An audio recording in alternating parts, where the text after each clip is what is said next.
kiyya amma hojjetadhee xumureen jira. Akkuma argitan kana laala'ee haala kanaanii qopheeffadhee jira.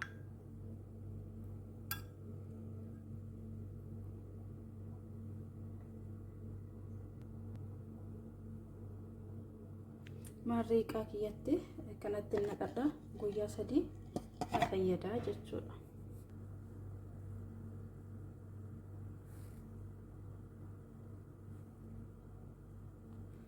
Egaa marra sitti naqadhee jira. Amma dibadhee isinitti agarsiisa.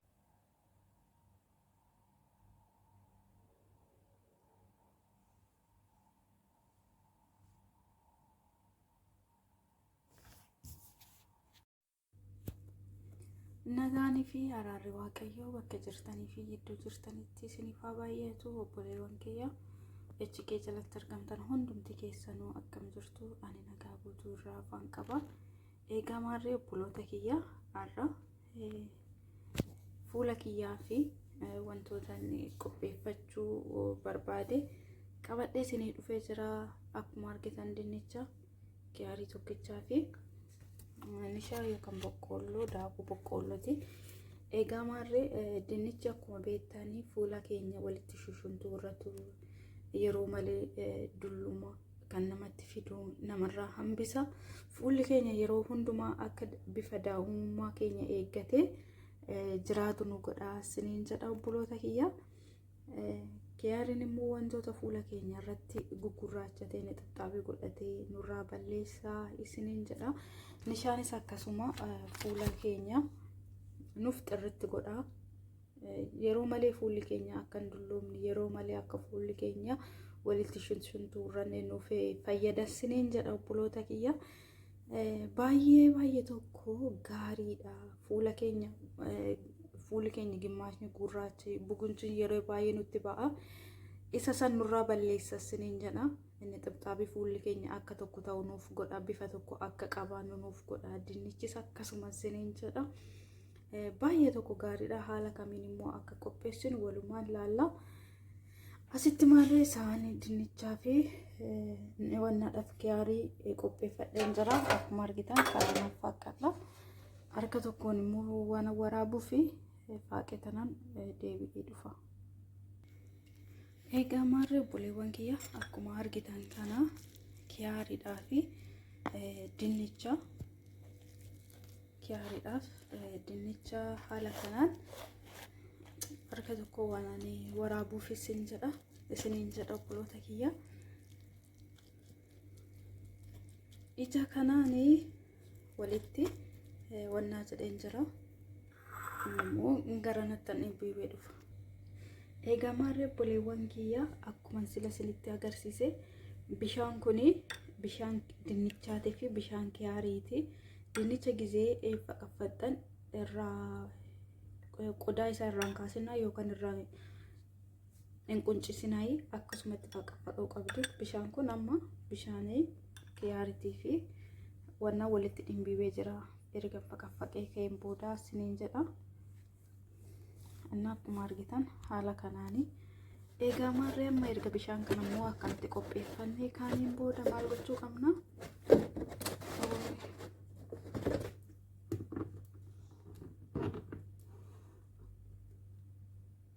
Akkanatti qopheeffannee erga kaaniin booda xiqqoo ishee maal gochuu qabna? Aannan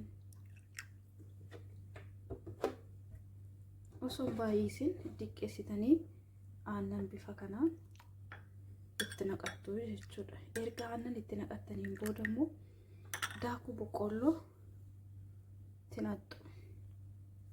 Kun daakuu boqqollooti. Daakuu boqqolloo itti naqxu.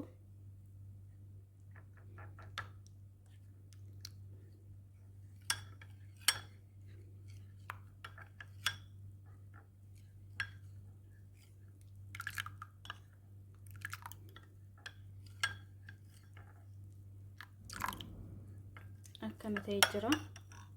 Xiqqoo ishee daakuu boqqolloo ammas ittan dabala.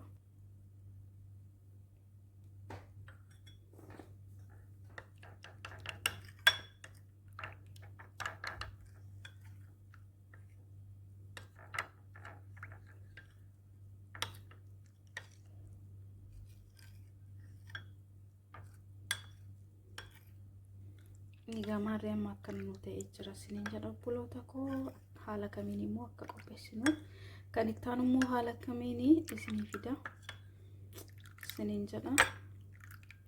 Egaa kanatti amma walitti makeen jira isiniin jedha. Aannan, daakuu boqqolloo, kiyaarii fi dinnicha jechuudha.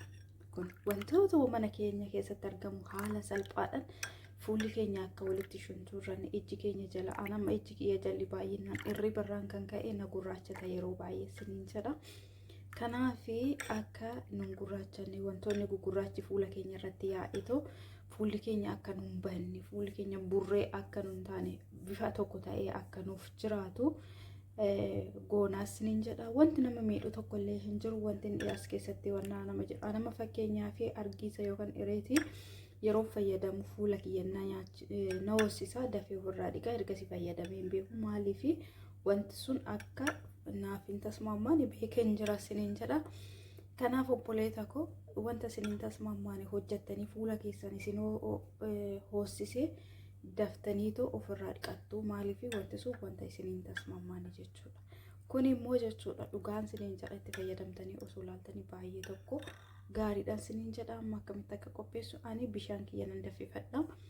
Bishaan kiyya erga danfifadhe ibidda irratti namoonni gariin distii keessatti naqee distii keessatti waliin ga'ee bilcheessa. Akkas osoo hin ta'in akkamitti akkan hojjedhu immoo isinittan agarsiisa. Egaa obboleessa kiyya amma bishaan kiyya danfifadhee jira.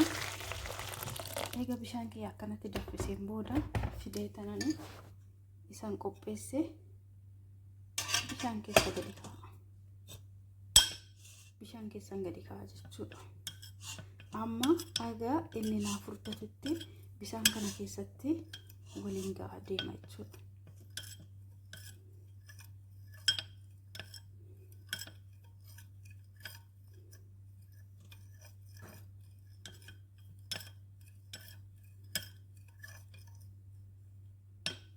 Akka ibidda raasan yeroo tokkoon furdatu soota ichaati furdachaa dhufa. Bishaaniin waan ta'eef bishaan danfi keessatti waan ta'eef jechuudha.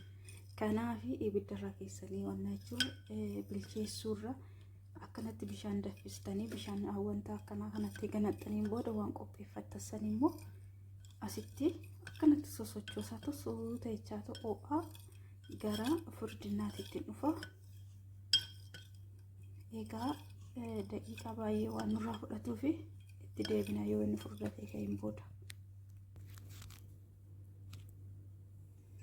Egaa maarree obboleewwan kiyya bishaanuma keessa jira.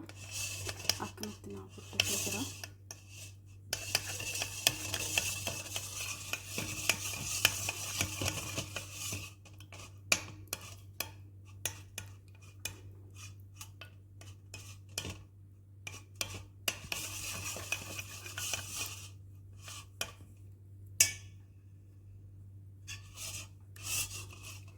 Yoo isin bishaan keessatti sa'aatii hin qabnu sa'aatii dheeraadhaaf tura.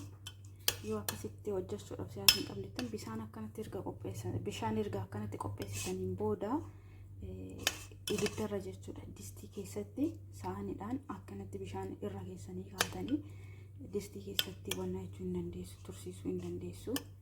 Amma baafadhee sananni egaa maarraan obboloota kiyya waan ittiin cuufuu hin qabu an akkanatti gingilchaadhaan cuufee akkanatti qopheeffadhee jira isiniin jedha. Akkanatti qulqulleeffadhee qopheeffadhee jira. Egaa maarree obboleewwan kiyya amma hojjetadhee xumureen jira. Akkuma argitan kana laala'ee haala kanaanii qopheeffadhee jira.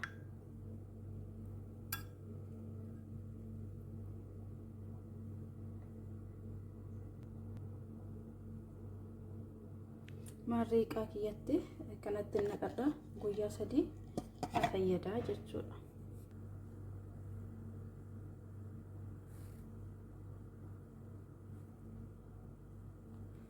Egaa maarree sitti naqadhee jira. Amma dibadhee isinitti agarsiisa. Kana fayyadamuu barbaadee farra inni duraa inni tokkoffaa maaliin yoo jettan obboloota kiyya akkuma argitan kana ijji kiyya irribarraan kan ka'e kun jalli na gurraachatee jira. deebi'aati immoo yoo isinitti mul'ata ta'e fuula kiyya wannaatu natti ba'aa jira jechuudha. Bugunjiitu natti ba'aa jira akkuma argitan kanneeni. Kanaaf isiniin jedha fuula koo qulqulleeffachuuf dammoo bareedina of eeggachuuf yoo dibattaniyyuu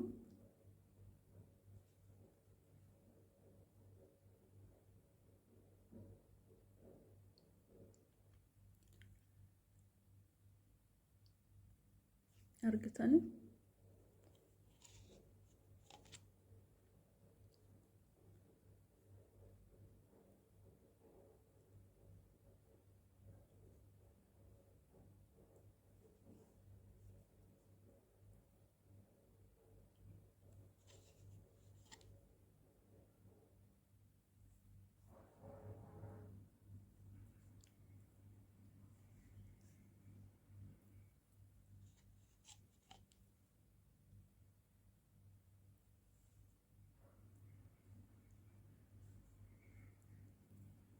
Wow.